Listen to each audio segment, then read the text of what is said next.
Sabe de uma coisa? Teu valor não está no que os outros falam. Sabe o que é que traz beleza para você? A graça de Deus sobre a sua vida. Não é a tendência que você segue. A verdade é que a tendência vai te seguir.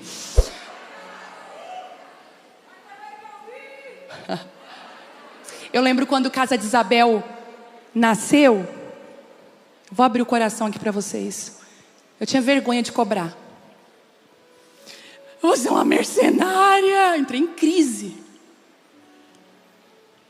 Porque eu sei que... Aí veio a equipe.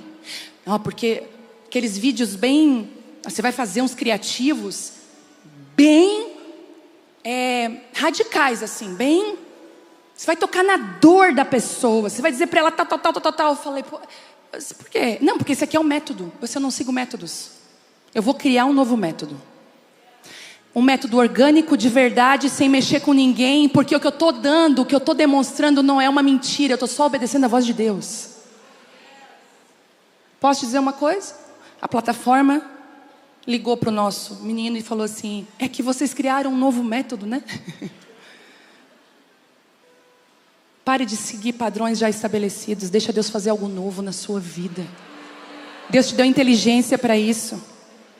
Ah, porque você é chato. Eu sou. Desculpa. Beijo. Próximo.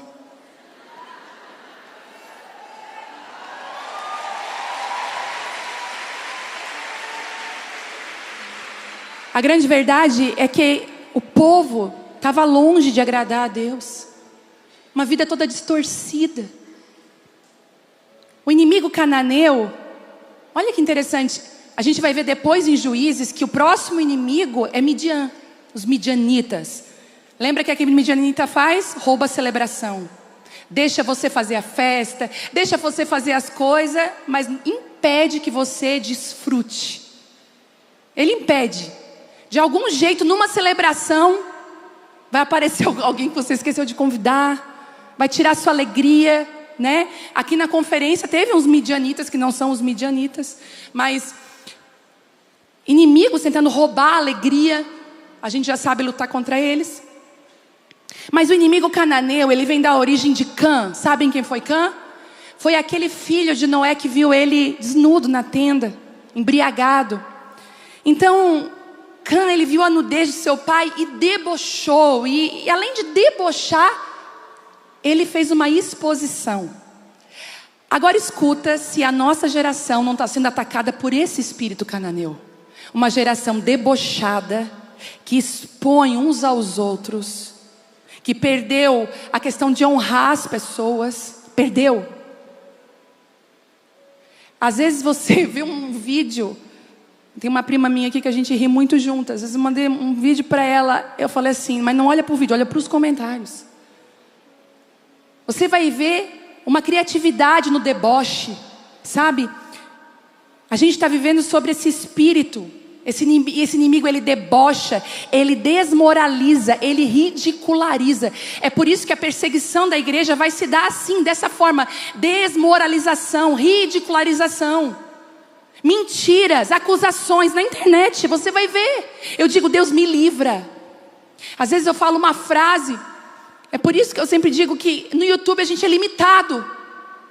Porque um recorte pode acabar com a tua vida. E não é só eu que estou aqui, você. Qualquer pessoa pode ser atacado por esse espírito. E é o cancelamento na internet. Eu estava seguindo uma moça há muitos anos atrás. Ela se suicidou. Ela fez um vídeo, fizeram um recorte. Ela não deu conta desse espírito. E aí a gente olha que esse inimigo, a gente vai ver assim, quem era o líder? Era Jabim. E eu fui atrás saber quem era Jabim, o que significa. E olha o que é interessante, o nome Jabim significa inteligência. Inteligência, a inteligência desse mundo. Ele tinha também o maior arsenal de guerra tecnológico. Tecnologia, nós estamos sendo espremidos, esmagados pela tecnologia. Eu e você. Quer ver? Você pega o seu celular e você fica meia hora ali. você vai ver que no seu feed vai passar muitas coisas. E você vai se sentir muito cansada. Mas muito cansada. Depois de ver alguns vídeos. Porque você vai ver desde a morte, da festa, da alegria, da tristeza. A sua mente não tem capacidade para acessar tudo isso. Por isso tanta confusão mental. Nós estamos lidando com esses dois inimigos. E o instrumento mais opressor que Jabim tinha era Cícera, um comandante do seu exército, que tem 900 carros de guerra, smart bombas inteligentes, drones mais tecnológicos, veículos aéreos não tripulados ao seu dispor. É como se fosse isso hoje. É um arsenal de guerra que Israel não tinha. A opressão agora é maior do que já havia acontecido. E uma crueldade dura 20 anos. Então os israelitas clamaram ao Senhor sobre o seu nome. Agora pasmem comigo. O que significa Cícera? Era Jabim e Cícera. Cícera significa criança, imaturidade. Esses dois inimigos, inteligência humana, tecnologia, e tem um comandante, a imaturidade, começa a oprimir o povo. Deixa eu te falar uma coisa. Esses dois inimigos hoje oprimem eu e você. Muitos de nós se movimentam na internet, não porque Deus chamou a gente, mas porque a gente também quer fazer o que o outro está fazendo. E o pior, a gente faz com um comandante a imaturidade. É por isso que às vezes a gente faz, mas não tem relevância, porque não foi Deus que mandou. É por isso que Deus precisa urgentemente trazer sobre nós um espírito, sabe do quê? De maturidade. Às vezes eu olho algumas coisas e eu falo assim, gente, o povo perdeu uma coisa muito importante no chão, a noção.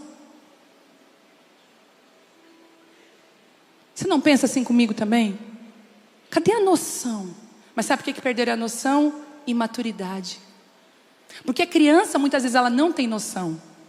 Né? Às vezes a gente está conversando e a Bela está muito empolgada. Ela não quer saber se a gente está num assunto sério. Ela quer falar. Tem gente que não quer saber que ela está sendo ouvida. Ela quer falar. Agora deixa eu te dar um segredo. Quando você fala na hora certa, na direção de Deus, tem autoridade na sua fala. E bem nessa época, quem julga Israel? Uma época de tecnologia e maturidade? Débora. Não é à toa que você está aqui. Não é à toa que bem nessa época, Cláudia, Maria, Fernanda, Patrícia, Gisele, Kellen, Marta, Daiane, Viviane, Roberta. Não é à toa que você está aqui. Não é à toa que você está onde você está. Porque você é uma resposta para esse tempo. O nome Débora significa abelha. Abelha.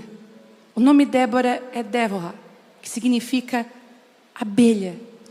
E eu fui estudar as abelhas e ela tem uma ligação ao chamado das Déboras desse tempo. Na NASA, existe um banner grande escrito assim: aerodinamicamente, o corpo de uma abelha não foi feito para voar. O bom é que a abelha não sabe. Diz que o banner é tão grande que você consegue ver os detalhes da abelha. O que a física diz sobre a abelha? A lei da física diz que uma abelha não pode voar. O princípio aerodinâmico diz que a amplitude das suas asas é muito pequena para conservar o seu corpo enorme num voo. Mas uma abelha não sabe disso, ela não conhece nada sobre física nem a sua lógica e ela voa. Mais estudos recentes de pessoas que ficaram simplesmente alucinadas com essa história. Descobriram, cientistas, compraram aquelas câmeras mais lentas do mundo e assim, aquelas que pegam cada detalhe para descobrir o porquê que essa abelha voa. E estudos recentes descobriram que as abelhas, na verdade, não voam com os padrões tradicionais. mas elas têm um próprio padrão de voo que elas mesmas criaram. Não com o ar. Porque enquanto o urubu que vai para a carniça tem asas, mas vai para o lugar errado, a abelha, ela não pega o impulso do ar para voar, mas ela tem uma rapidez tão grande nas suas pequenas asas, que fazem inclusive elas ficar paradinhas se elas quiserem e voar em grandes velocidades se elas quiserem. O que Deus entrega para as Déboras desse tempo não é convencional. Então não adianta olhar para o movimento que passou, porque não vai ser igual. E pare de olhar para as coisas antigas e passadas, suspirando como se elas fossem melhores. Deus está entregando algo novo para quem está entendendo.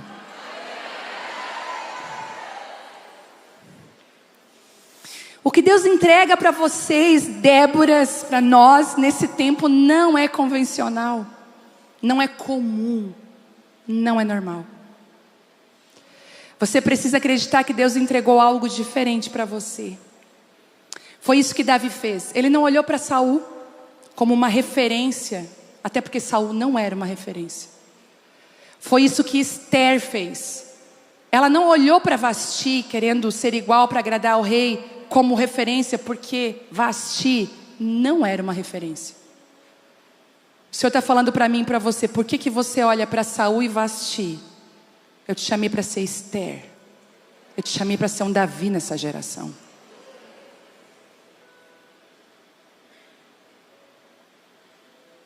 Quando Deus pega Davi, Deus rasga um escopo antigo e diz assim, agora eu tenho algo novo para apresentar. Davi revoluciona a adoração. Débora voou em uma geração que cortava suas asas.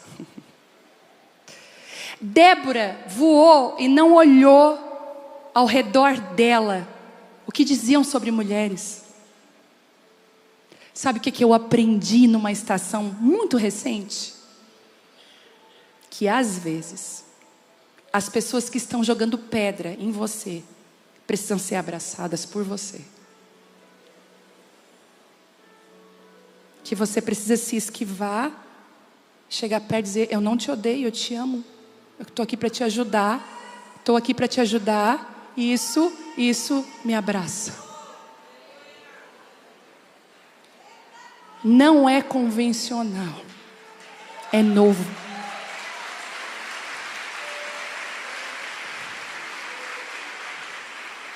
Não dá mais tempo de você ficar ofendida e jogar indiretas, ou parar numa cama com soro. Olha o que fizeram comigo.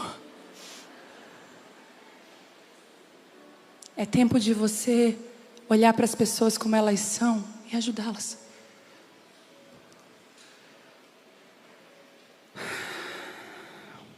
Tem uma presença forte aqui, gente. Débora se fez surda para os ataques. Débora voou em sua geração. Mas não dá, porque todo mundo voa daquele jeito. Eu tenho uma asa pequena, eu vou fazer do meu jeito. Mas aquela tem asa maior, amplitude maior. Glória a Deus, Deus abençoe ela. Mas eu vou com a minha asinha. Mas Débora, o teu corpo em relação à tua asa parece que não combina. Pois nós vamos resolver isso com o tempo. Inclusive, deixa eu te falar uma coisa. Quando uma abelha pica, quando ela se vinga, porque a abelha só pica quando ela se sente ameaçada, ela morre logo depois. O ferrão está colado no intestino. Quando ela pica, o intestino dela sai junto. É por isso que às vezes que você revida uma ofensa, você morre de alguma forma. Você perde.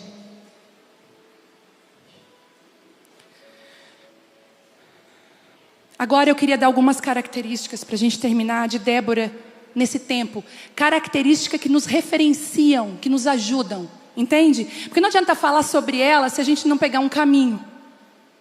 Estamos juntos? Vamos lá.